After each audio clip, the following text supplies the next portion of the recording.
We've been talking a lot lately about Taiwan's huge stray animal problem. And we call it a problem because it is. The sheer number of animals that need help can be staggering. But today, we're going to be speaking to one group that's not focusing on the problem, all these animals that need help, and is instead focusing on what these animals can do. That group is Taiwan Dr. Dog, and what they're doing is training stray dogs to become therapy animals for disabled patients. The group's been around since 1999, but they're launching a new program in cooperation with Taipei City to up their services. I invited their chairman, Collier Cheng, into studio to tell us more about it. Collier Cheng, thanks so much for being here today. Thanks. Great to be here. Yeah. So a Dr. Dog is a dog that has undergone some kind of training, and now he can provide therapy to people in poor health. But I think a lot of our listeners might not be 100% understanding, how can a dog help somebody get better? So explain that a little bit to us. Dr. Dog can go to the medical and education institutes, including teaching hospital and nursing homes. Dr. Dog can do the human doctor maybe cannot do, can to assist them to do many campaign or activities. For example, patient can raise his leg, and the dog can jump over it, and the patient can put a ring on the dog as it step back, so you can use your hands more stronger. And some of the ways patient could exercise different muscle groups while having fun. So that the patient are very happy to see a Dr. Dog to come to join the program. Yeah. So the basic idea is just the act of playing with a dog. Maybe, a lot of us play with our dogs, but you're saying for some people that have had some kind of injury or they have some kind of impairment, just being able to play with this dog is enough to help them in therapy in a lot of different ways. I think everybody needs a little happiness and joy in unexpected place. Animal-assisted therapy can help people improve emotional and physical health. So it can be an effective treatment for reducing pain, anxiety, depression, and fatigue. So sometimes the therapy dog even brings smile and laughter. I think the simple act of smiling has been shown to activate the happiness center in the brain, improving mood. So some of it is physical therapy, and some of it is emotional therapy. It has both of those. Yeah. I think that you probably just sort of got at this a little bit, but that's kind of why maybe dogs are better at this in some ways than people, because obviously we have human therapists, but you're saying that Dr. Dogs can maybe do some things that human therapists can't do? Yes. For example, from our previous experience, I will hear them. I think the patient, I mean the patient will getting so excited when the Dr. Dog, the therapy dog, enter the room. They will say, "Whoa, John hasn't spoken in a month." But right now I can hear him say, "Oh, the dog is very cute," or something. Can speak out, right? Right. And look, Helen is trying to sit up, and she hasn't moved for weeks. For weeks, I mean, it's just sit on the bed, something like that. So I think everyone, we are going to meet. I think this is a very exciting campaign, and seeing miracle always happen. So, yeah. Now, I just want to be very specific so that our listeners can really understand this.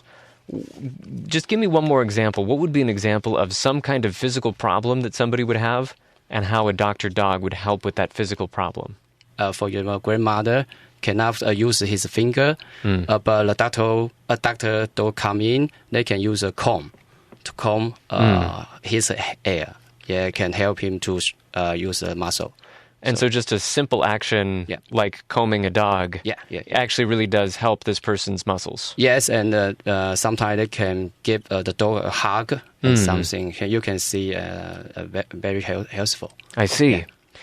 Now, you were talking a second ago about how these dogs receive some training. Tell us a little bit about what kind of training you need to provide to dogs so that they can become a doctor dog. We have a three-stage class. A three-stage class, elementary, and first we have to. We will appraise some order, right? Meaning, okay. So they can. You'll give the dog a command. Yeah, command, and try to see they can listen to our trainer or not. Okay. So just basic obedience.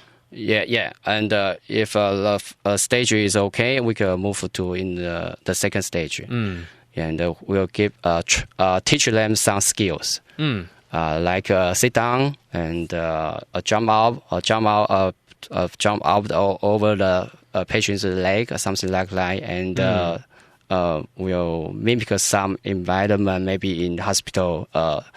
A noise or something, because in hospital many patients have maybe a general big noise. The doctor will maybe afraid of the noise, so they will shrink or something. Yeah. So the dog needs to get used to some of the scary noises at a hospital. Yeah, you mean yes? You have to do some training. After the training, pass the certification, they can go to the hospital to do the service. I see.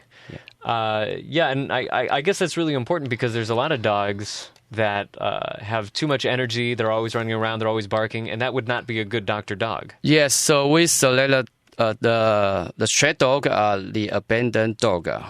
First, we have to choose the friendly, stable. If a lost dog attacks people, no, we will reject. Yes, so we have to use assistant. Our trainer will go to the shelter to pick up the best dog. To be a candidate. Right. Okay. So that gives all of our listeners some idea of the work that you guys have been doing for more than 15 years now, for quite a while. Yeah. But you're starting a new program with Taipei City. You've kind of partnered up a little bit. People out there may have seen a little promotional video made by Mayor Ko Wen-je, in which he's speaking to some of these doctor dogs.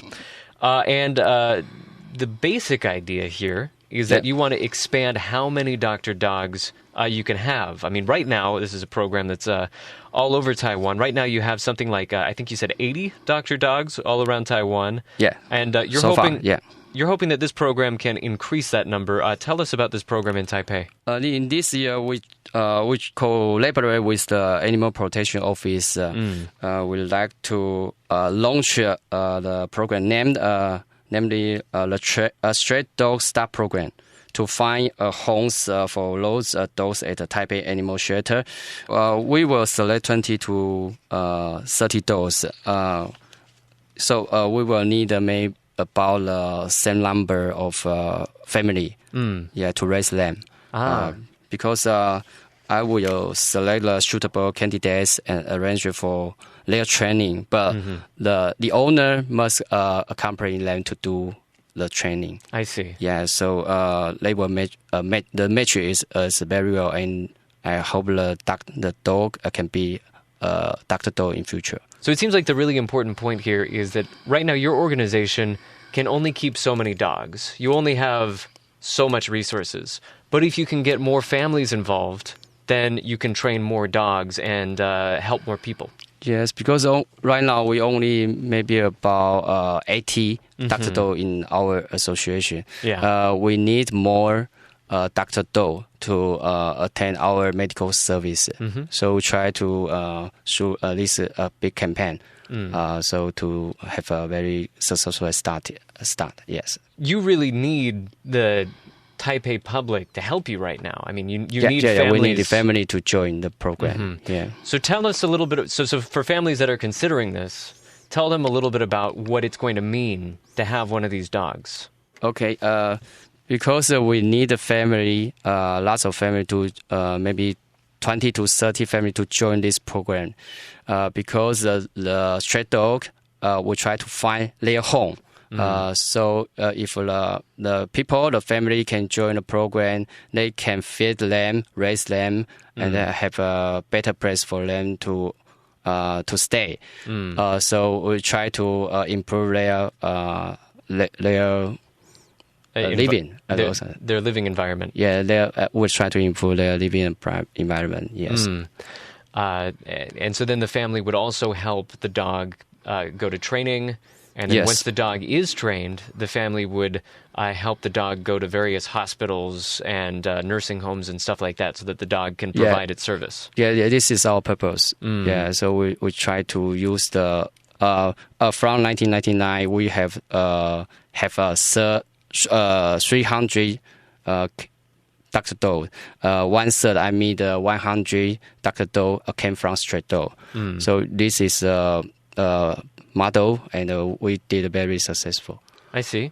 One of the elements here that's really interesting is Taiwan is actually preparing to become a zero euthanasia country, meaning that when a dog is taken into one of these shelters, they will never be killed, and that's good in a lot of ways.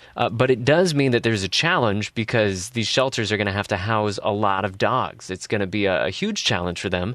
And so one of the things that these shelters are working on is to increase the adoption rate in Taiwan, and to, instead of having people buy lots of dogs that are kind of raised, adopt a dog that was a stray, and that helps take off some of the pressure from these pounds and these organizations.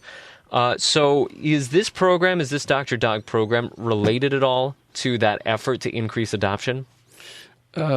I think during our previous experience, we have 1/3 Dr. dog came from the stray dog. So I think this is a true means to resolve the problem. So I think because we have a base model, we have souls, we have trainer. Our association try to do many things, but we need a general public to join the program. And it's indeed to resolve the problem. I think is the best things we try to do. All right. So for our listeners that are hoping to get involved or hoping to support you, where can they learn more and what can they do? And right now, because this program will take 18 months to finish the job. The Taipei program. Yeah, Taipei program. But we still need to raise 3.6 million NT dollars. So I need everybody to help us. And that's to pay the trainers? Not only the trainers, whole programs. Because the family attend a meeting, need budget. And everything to educate the train dog to hospital to everything, and promotion.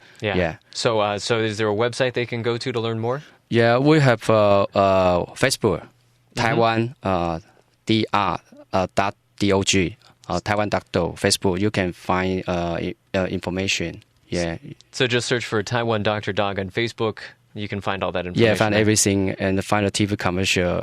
We have work with the mail care. Yeah, you can find some interest in TV commercial inside. You can see. Yeah. And if a family wants to become an owner, where do they go to learn more about that? Same place?